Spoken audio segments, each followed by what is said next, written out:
You're just a cheap prostitute. Yes, I am a prostitute. What does that matter to you? It's not a wedding. I'm here for a photo, right? I can do whatever I want. After all, it's my body. Shut up. It's not just your body, but mine too. I paid your dowry. You are my wife, my property. I own you. A flashing car stopped on the other side of the road. Newton saw her and went home angry, shaking his leg while waiting for Jennifer. When Jennifer entered the house, she was frightened when she saw Newton shaking his legs. Newton asked her where she was from, and she replied, "I went out to get something." Newton said, "Show me what you went to get." She replied, "I ate them on the way." Newton replied, "I didn't know that you were not only a liar, but also a prostitute." Jennifer replied, "Why are you insulting me?" Newton said, "A little shame. You're a married woman, my wife, and yet another man drops you off in front of our house." She replied, "Oh, that person just gave me a lift." Newton said, "Wow, do you expect me to believe that? You're just a cheap prostitute." She replied, "Yes, I am a prostitute. What does that matter to you? It's not a wedding. I'm here for a photo, right? I can do whatever I want. After all, it's my body." Newton said, "Shut up. It's not just your body, but mine too. I paid your dowry. You are my wife, my property. I own you." She replied, "Why are you so angry? You told me that when you wanted children, you would marry a girl from high society. So let me have fun." Newton said, "From now on, you won't go anywhere to buy anything. You will only go out when I accompany you. I don't trust you anymore." Jennifer replied, "You are too super protective. I'm not a prostitute and I never will be. Never give me that name. It is an insult to me." Newton said, "Let me believe you just for today and don't ever say that again. Go prepare something. From now on you will serve me lunch, dinner, so I won't eat outside anymore." Jennifer said, "I can do that. It's no problem." Jennifer prepared and served him, but he refused to eat alone. The two of them ate together and slept together. It had been a month, and Newton always came home in the afternoon and didn't find Jennifer at home. He kept everything to himself and had decided to dedicate a day to follow her in order to catch her in the act. The next morning, Newton left the house and waited outside in his car. Jennifer went out and got into a taxi, and Newton followed the taxi to find out where she was going each day. The taxi stopped, Jennifer got out and entered a store. Newton stopped, got out, and went to the store. He saw Jennifer working as a saleswoman in the store. He stood in the corner and observed her before leaving. When he got home, he said to himself, "I thought she was cheating on me, but she just works. I'm glad I didn't confront her." He went home to rest, feeling very tired from stressing out about Jennifer cheating on him. Now he is at peace. Jennifer came home from work that evening and saw Newton's car outside. She said to herself, "I'm in big trouble." She went to their room to drop off a bag. Newton asked, "Where are you from?" "Don't tell me you went out to buy something because I've been here since this morning, but you weren't there." Newton said, "I have a headache. I went home to have my wife take care of me, but you weren't there. Please tell me where you went." Jennifer replied, "Do you still have a headache? Let me get you some medicine."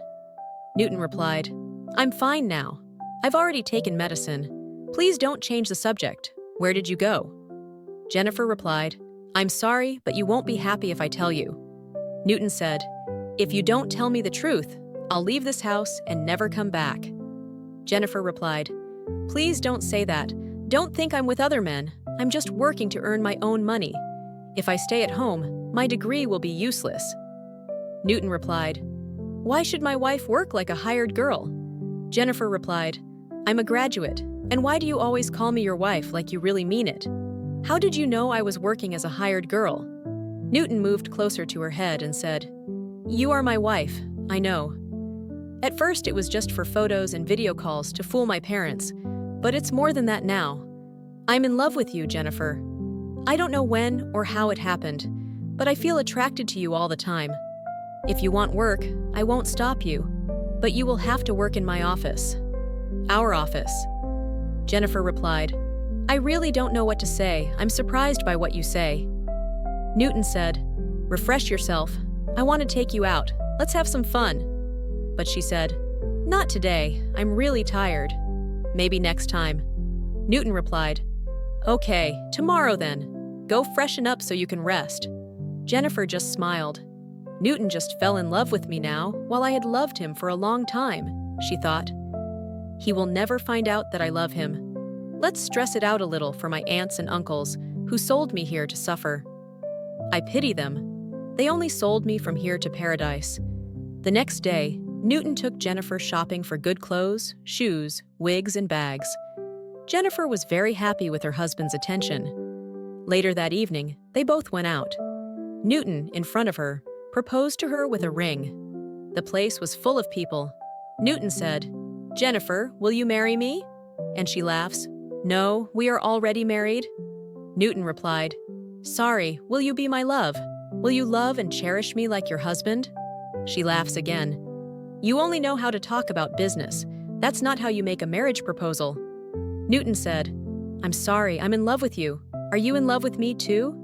She picked him up and kissed him. "Let's go home. I'm tired of laughing, and I'm also tired from the other 2 purchases we made." Newton said, "Okay, but there are so many people watching us. At least take the ring." Jennifer held out his finger for him to put the ring on and said, "Thank you very much." Everyone around applauded them as they returned home. Newton says, "You almost made a fool of me at the mall tonight. Please don't remind me of your annoying request. What do you want to eat so I can prepare it for you?" Jennifer replied, "I'm okay with the ice cream I had at the mall." Newton said, "I don't want to eat anything. I'm angry with you." Newton went upstairs angrily, and Jennifer followed him. "Can't I joke with you?" Newton replied, "Leave me alone. I want to sleep." Jennifer replied, "Good night. I will sleep in my room downstairs." Newton replied, "Good night. Don't talk to me tomorrow either." Jennifer added, "My lovely husband is just angry tonight. Good night. I love you." Newton turned around and sat down. "What did you say?" Repeated again. Jennifer replied, "I thought you were sleeping. You're just funny tonight." Newton insisted, "Say it again." Jennifer says, "I love you, my lovely husband." Newton was so happy to hear this from Jennifer that he hugged her. Jennifer kissed her forehead, and they both slept peacefully that night. The next day, Newton took him to his company. "Wow, this place looks beautiful. Do you work there or do you own it?" asked Jennifer. Newton replied, "We own it, and starting tomorrow you will work here as an employee, but I won't pay you a cent." Jennifer replied, "I would always rather work without pay than be bored at home. I will see your pretty face all day." Newton replied, "You'll work here, and I'll be on the other side so we can concentrate, or you stay home." "That suits me too." After showing Jennifer the place, they returned home. Meanwhile, Newton's mother called by video conference. "I'm very angry with you two." Newton replied, "Mom, what have we done?"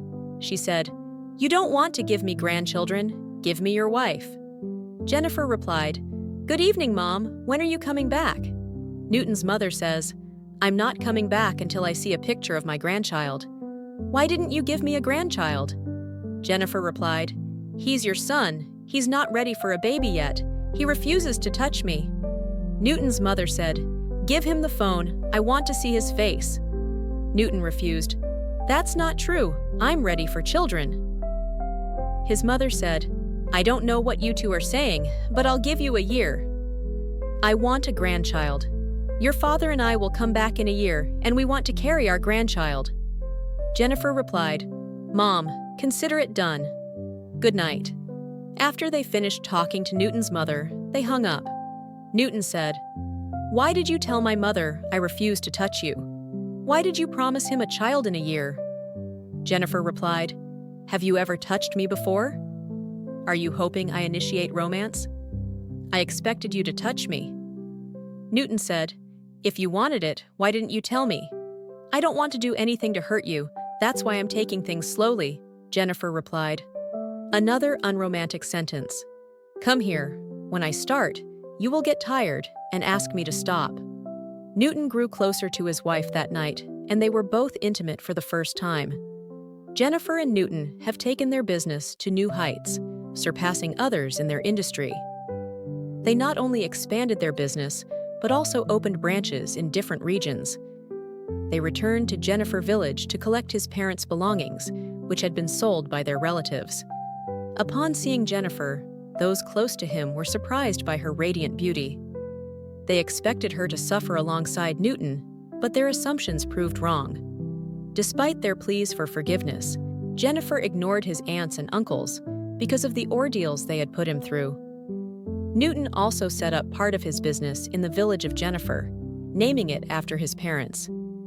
Later, Jennifer discovered she was pregnant and gave birth to a son resembling his father.